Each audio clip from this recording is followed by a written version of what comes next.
Brought to you by TechnoSpark 20 series smartphones. I'm superhuman.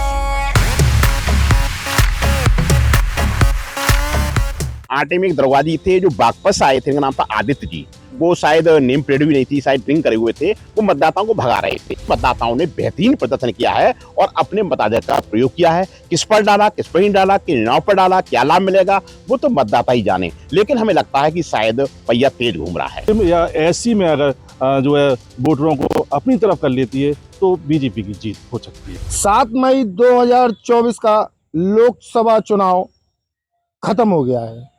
हमारे साथ जुड़े हुए हैं कुछ वरिष्ठ पत्रकार। वरिष्ठ पत्रकार का एक अपना विवेक होता है, सोचने समझने की शक्ति होती है। आज हमारे साथियों ने पूरा दिन फील्ड में रहकर जगह जगह चुनावी कवरेज की। इनको जानकारी है क्या समीकरण इस लोकसभा चुनाव संबल का शाम तक बना, कितने परसेंट वोटिंग हुई, क्या क्या समीकरण बने, कैसे बिगड़े। हमारे साथ बात करने के लिए जुड़े हुए हैं SK सक्सेना जी, वरिष्ठ पत्रकार हैं। इनसे जानेंगे। सर, ये जो आज का लोकसभा का चुनाव था, संबल लोकसभा चुनाव जो 8 का हुआ है, आज बहुत ही अच्छा हुआ है। और सुबह 7 बजे आपका पोलिंग शुरू हुआ। हम लोगों ने भ्रमण किया, पाया कि जिस तरह सरकार ने योजना बनाकर इन्हें कहा था कि ज़्यादा से ज़्यादा वोटिंग करें, स्वीप योजना, तमाम रैलियां निकाली गई थी, लेकिन जितनी रैलियां निकाली गई थी उसके अनुसार वोटर निकल कर नहीं आया। चाहे इसे गर्मी का प्रभाव करें या फिर कोई बात कहें, लेकिन अधिकार जो 1 बजे के बाद और 2-3 बजे तक अधिकांश जो मतदान किए वो शून्य पाए गए।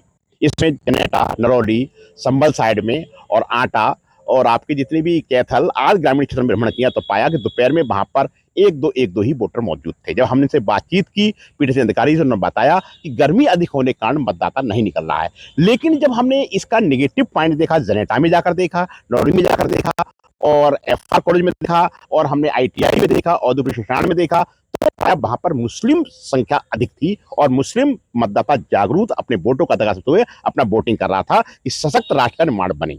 लेकिन इस तरह से हम देखें तो जो वोटिंग का जो रेशियो है वो अगर हम देखें तो टोटल मतदाता लगभग 19 लाख हैं, उसमें 8.5 लाख के करीब मुस्लिम मतदाता हैं। लेकिन इस बार मुस्लिम मतदाताओं ने बेहतरीन प्रदर्शन किया है और अपने मताधिकार का प्रयोग किया है। किस पर डाला, किस पर नहीं डाला, किन नाव पर डाला, क्या लाभ मिलेगा, वो तो मतदाता ही जाने। लेकिन हमें लगता है कि शायद पहिया तेज घूम रहा है। लगातार ये शिकायत भी, हम भी फील्ड में रहे, ये शिकायत आई कि कहीं पर्ची फाड़ दी गई प्रशासन ने। हाँ, ये शिकायत मैंने खुद देखा और इससे मैंने कंट्रोल रूम को फोन भी किया था। आटे में एक दरवाजी थे जो बागपत से आए थे, उनका नाम था आदित्य जी। वो शायद नेम प्लेट भी नहीं थी, शायद ड्रिंक करे हुए थे। वो मतदाताओं को भगा रहे थे। हमने पूछा, भाई हम मीडिया वाले गए वहां पर कि भाई आप ही मतदाताओं क्यों भगा रहे हो, ये वोटे हैं और ये यहाँ पर इनके कैंप बनाया गया है, इनके लिए बैठने की जगह दी गई है। बोले पत्रकारों के लिए अंदर अलाउ नहीं, हमें आदेश ऊपर से है, कोई पत्रकार कैंपस में नहीं आएगा। हमने आदेश दिखाइए, आदेश नहीं दिया। उन्होंने जो वहां पर मत डाल रहे थे, गांव से आ रहे थे, उन्हें भगा रहे थे वो। फिर हमने इसको फोन किया। क्या मानते हैं कि जो लोग वोटर्स भाग गए, डर गए या वो वोट नहीं डाल पाए, इस वजह से पोलिंग परसेंट कम हुआ है? कितना पोलिंग? ये भी कारण है, लेकिन कहीं कहीं पुलिस की कमियां रही हैं। ये कमियां रही हैं कि उन्होंने मतदाताओं को तमाम पर्ची के आधार पर और आधार कार्ड के आधार पर इतने तमाम तामझाम बना दिए, वो अपने बगैर वोट डाले वो वापस हो गए। हमारे साथ कुछ और हमारे पत्रकार साथी, वरिष्ठ पत्रकार साथी जुड़े हुए हैं। नागर जी हैं हमारे साथ में, वरिष्ठ पत्रकार हैं। इनसे भी हम जानेंगे। सर, आपने आज पूरा दिन कवरेज की है, पूरा दिन आपने मेहनत की है। फील्ड में आपने क्या देखा? किसकी सरकार आपको लगता है कि बनने जा रही है या कहीं कोई चीज? सुबह से गर्मी, सुबह तो मतदाता अपने घरों से बाहर निकले, लेकिन जैसे जैसे दिन चढ़ता गया और गर्मी ने अपना असर दिखाना शुरू किया तो मतदाता घरों से बाहर नहीं निकले, जिसके कारण मतदान प्रतिशत काफ़ी कम हुआ। और इसका कहीं ना कहीं सीधा नुकसान जो है रूलिंग पार्टी को होने जा रहा है, क्योंकि जो दूसरी पार्टी के मतदाता हैं वो अपने घरों से बाहर निकले और उनके लाइनें इस बात की गवाह हैं कि कहीं ना कहीं उनका वोट प्रतिशत अधिक रहा है। तो क्या लगता है कि वोट जो मतदाताओं ने किया, क्या सोच कर किया होगा? उन्होंने अपने राष्ट्रीय मुद्दों को और कुछ नए लोकल मुद्दों को भी ध्यान में रखते हुए मतदान किया है, लेकिन मेन मुद्दा है राष्ट्र की सुरक्षा और राष्ट्र का विकसित बनने की तरफ अग्रसर होना है, और उसी को लेकर उन्होंने अपना मतदान किया। अच्छा, जिस तरीके से जो आ रही थी खबरें कि हमारा वोट नहीं पड़ने दे रहे, और ये क्या था? ये तो देखिए, चुनाव में ये तो आम घटनाएं हैं कि आरोप लगते रहते हैं, लेकिन कोई बड़ा मामला संभल में सामने नहीं आया है। एक आध जगह छुटपुट घटनाएं सामने आई है, लेकिन उसका कोई असर वोटिंग पे नहीं पड़ता हुआ दिख रहा।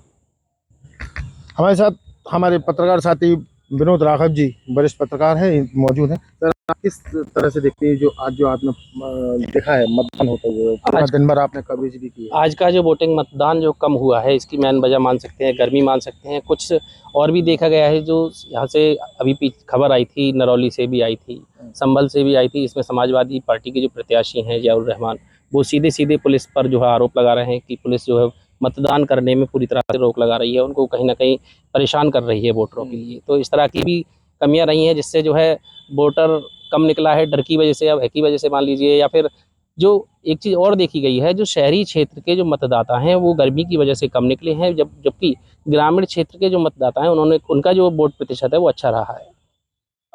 तो बस मैं यही कहना चाहूँगा कि जो है गर्मी की वजह से मतदान कम हुआ है। दूसरा, प्रशासन भी कहीं ना कहीं, पुलिस प्रशासन पर जो आरोप लगे हैं वो कहीं ना कहीं सही जिस तरह से दो प्रत्याशी अभी अगर माना जाए संभल लोकसभा में, एक जियाउर रहमान वर्ग समाजवादी पार्टी से हैं और बीजेपी पार्टी से अपने शफीकुर रहमान वर्ग हैं, तो क्या माना जाए कि इन लोगों में किस तरह की टक्कर देखने वाली बात यह है, क्योंकि 5 विधानसभा हमारे या नहीं है? टक्कर है, जोरदार टक्कर है, कांटेदार टक्कर कह सकते हैं, क्योंकि हमारे यहाँ जो है संभल जिले की जो है 5 विधानसभाएं आती हैं, जिसमें 2 मुरादाबाद की लगी हुई हैं।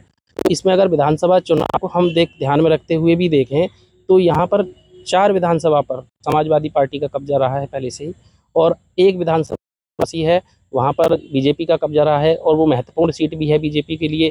क्यों, यहाँ का जो वोटिंग प्रतिशत आप देखेंगे, पूरे दिन की जो फिगर आई है राउंड बाई राउंड, तो उसमें सबसे जो कम वोटिंग प्रतिशत रहा है ना, वो चंदौसी का रहा है, जो कि बीजेपी का गढ़ माना जाता है।